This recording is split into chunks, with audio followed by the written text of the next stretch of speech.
Good evening, guys. I hope we're all doing very well. Now, first things first, what I want to say is, of course, welcome back to this video. But the biggest thing that I really want to go over here is, and just apologize first for having to actually make this as a voiceover over actually just being able to bring you a raw, all out video of our leg session here. Now, with that being said, it's just one of them unfortunate things. The music's super loud, and literally every single time that I wanted to just bring you a raw set of you being able to hear absolutely everything in the set, in the video, what you're being able to sit there and watch, it was just going to get done for copyright. And you know, the thing is, I want to be able to monetize these videos, guys. I'm sorry, I want to be able to monetize them, and I just cannot afford to be getting everything done for copyright. But besides that, I'm going to try and keep this as informative, fuck me, I can't even speak now, informative as possible. So if you can learn something, if you can take something from this, absolutely fantastic. But besides that, I'm still going to take you through our full leg session here, which is pretty much what things look like on a weekly basis, no matter where we are, no matter what sort of exercise we're doing. Because don't get me wrong, there is some weeks where we actually do some different exercises. Most of your basic main ones do stay the same. So for example, beginning on the adductor, we did hit 2 sets there. We done 2 straight sets. We didn't do a top and a back off. We done 2 straight sets because the Atlantis adductor is actually relatively light. So with that being said, especially for me, I've always focused on just doing straight sets on that, because if I was going to do 2 sets where I done a top set and a back off, my back off would just be a super high repper. And to be quite honest with you, I don't want to spend 10 minutes just doing a super high repper where it eventually gets hard after 75 reps. I would rather it get very hard as soon as possible, and then it means I can move on to the next movement, which as you can see here is the flex line leg curl. Now with this one, I'm just really trying my hardest, no matter how heavy, I'm going to drive my hips right into the pad and allow that pad to be falling back on my calves to really be able to feel the hamstring in that maximum lengthened range, and not just the shortened range. Again, as you would have been able to see, I'm still trying to make sure that I'm spending at least a 1 to 2 count in that shortened range as well, just to try and fill them up as much as possible, especially doing something like a leg curl at the start of the session. We're not doing it to kill ourselves, we're not doing it to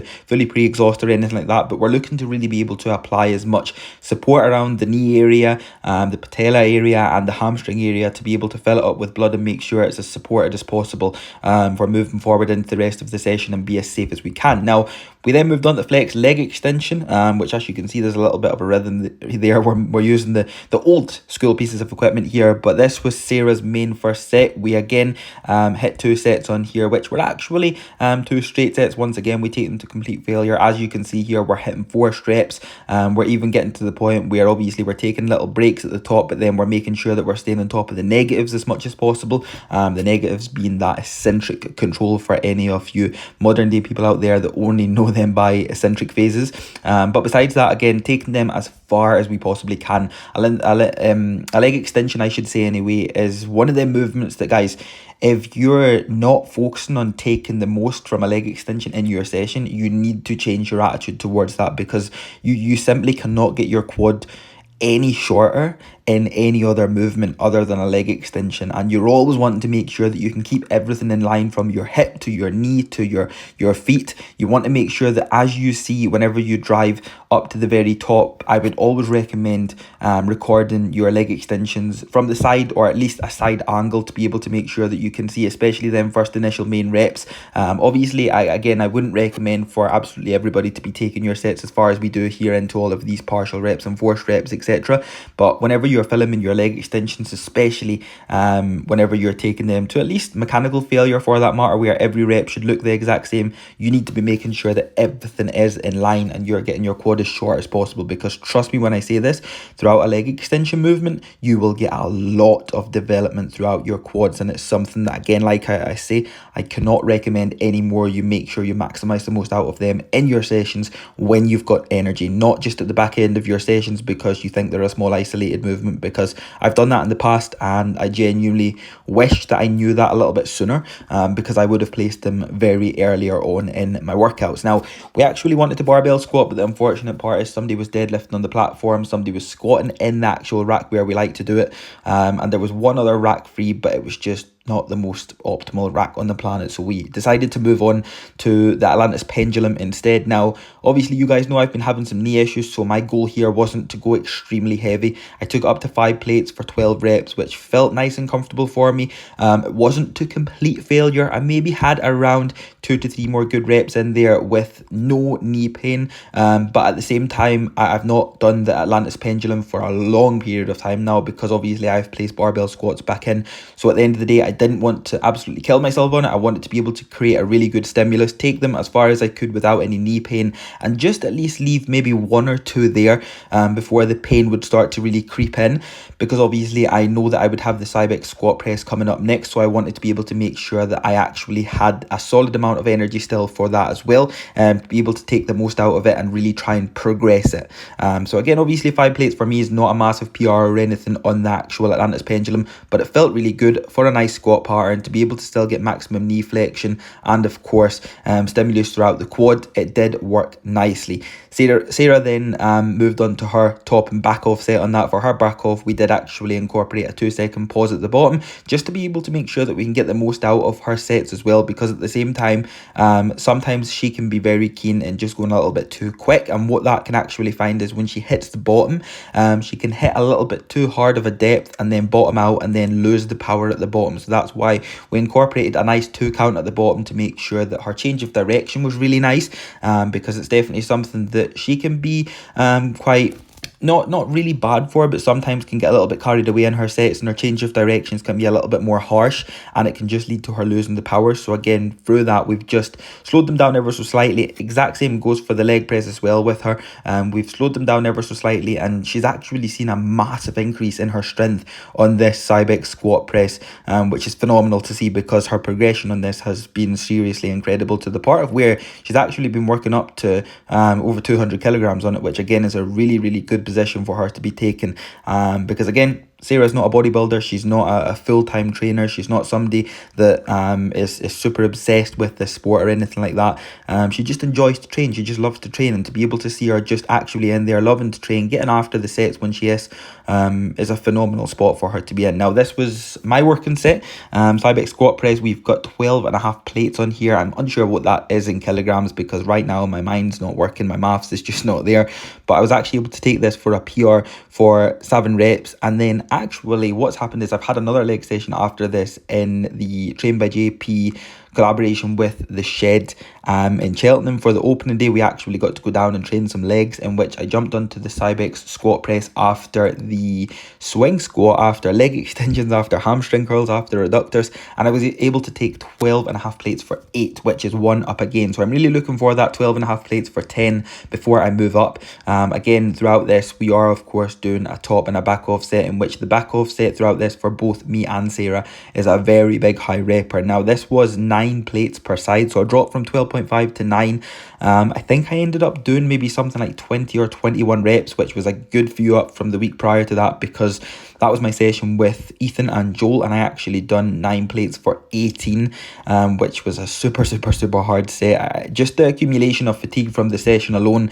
We have started incorporating a little bit of extra volume into my sessions as well, just because I'm able to train pain free, and with that is coming a little bit of extra volume, with just being as safe as possible, as sensible as possible as well.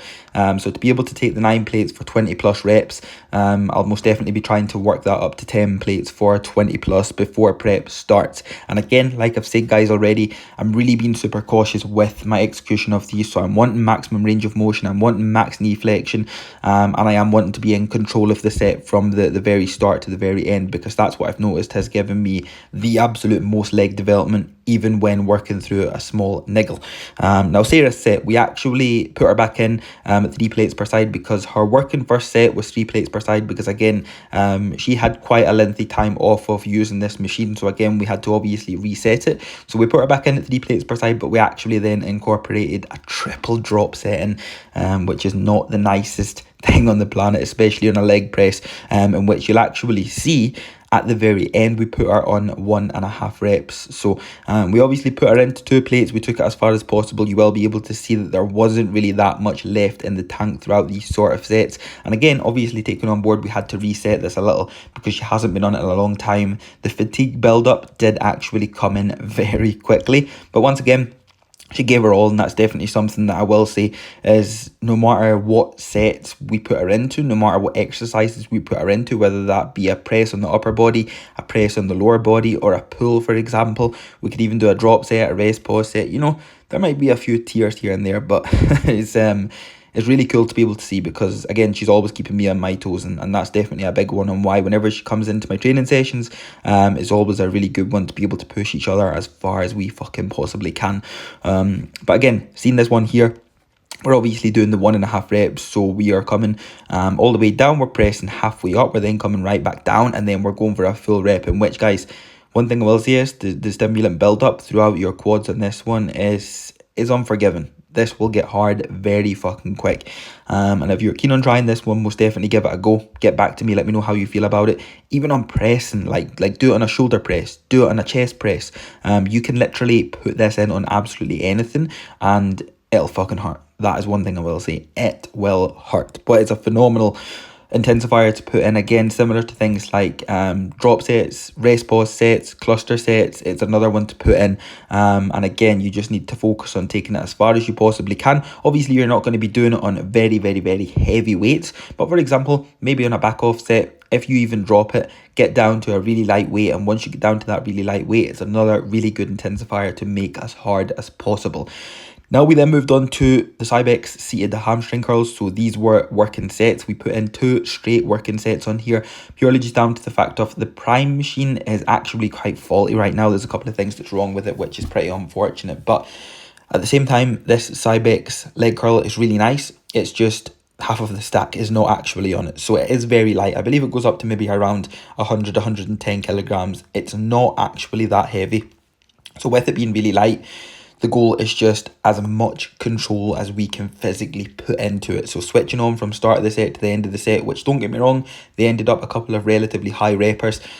And at the same time, like you can see here, the goal for us, especially throughout our training, is to be able to take our sets as far as possible. I'm a big advocate of forced reps. I'm a big advocate of partial reps, holds in the movement, so your isometric holds.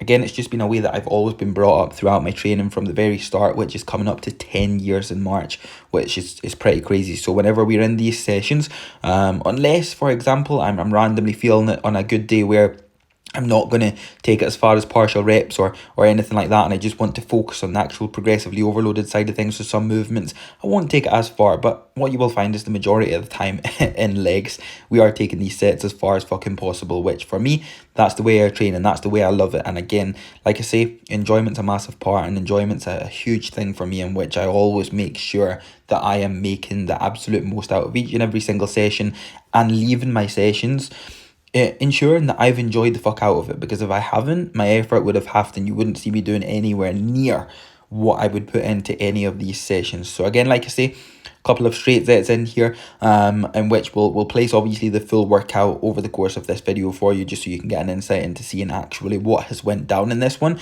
But the biggest thing from here is obviously into our working sets. We did do working sets at the start of the session, but the main aim wasn't, of course, to be able to take them as far as possible. The main aim was just a couple of extra assisted reps, but no crazy intensifiers thrown in like holds or partials or anything like that. Now we move from here, dumbbell RDLs. I actually I dusted off the 100 kilogram dumbbells, pulled them out of the corner and took them for a good set after not doing these in absolutely ages.